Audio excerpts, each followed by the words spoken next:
Hello everyone. Today we are going to discuss about bisection method and Lagrange's inverse interpolation.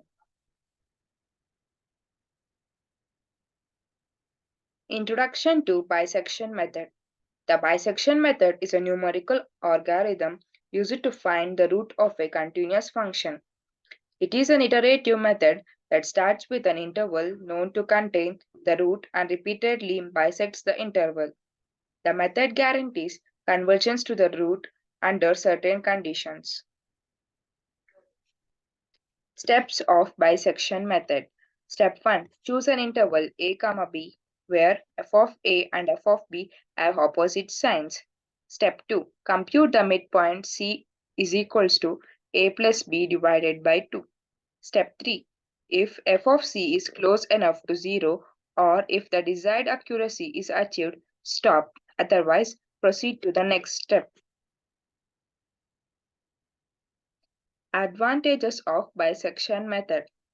The bisection method is guaranteed to the convergence to a root if the function is continuous and changes sign within the chosen interval.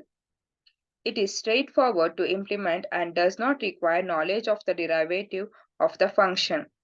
The method is robust and can be used to find multiple roots of a function.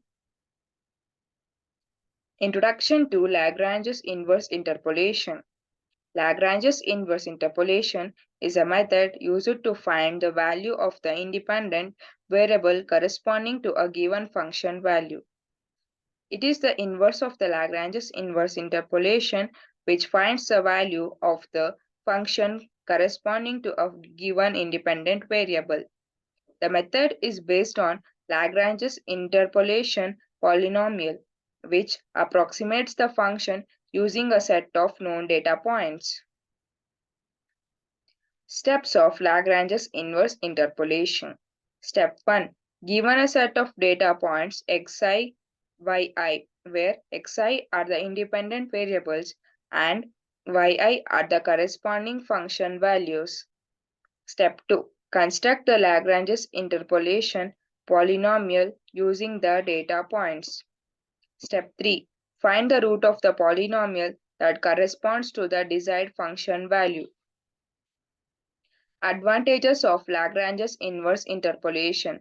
Lagrange's inverse interpolation can be used to approximate the value of the independent variable even if it is not part of the original data set. The method provides a simple and efficient way to find the inverse of the function when analytical methods are not feasible. It can be used for both linear and nonlinear functions. Limitations of the bisection method.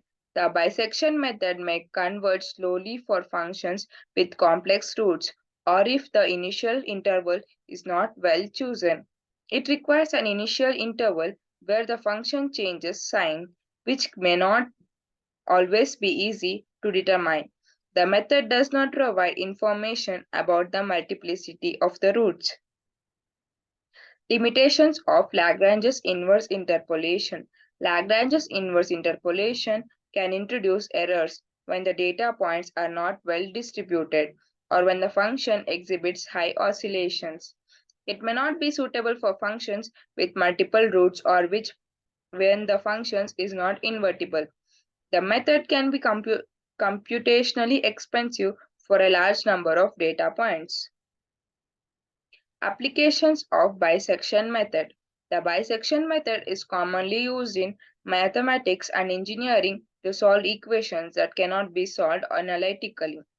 It is used in optimization problems to find the minimum or maximum of a function within a given interval. The method is also used in numerical analysis for root finding algorithm. Application of Lagrange's inverse interpolation. Lagrange's inverse interpolation is used in curve fitting and data analysis to estimate the value of an independent variable corresponding to a given function value. It finds application in fields such as statistics, finance, and computer graphics. The method is particularly useful when the inverse of the function cannot be easily obtained analytically. Thank you.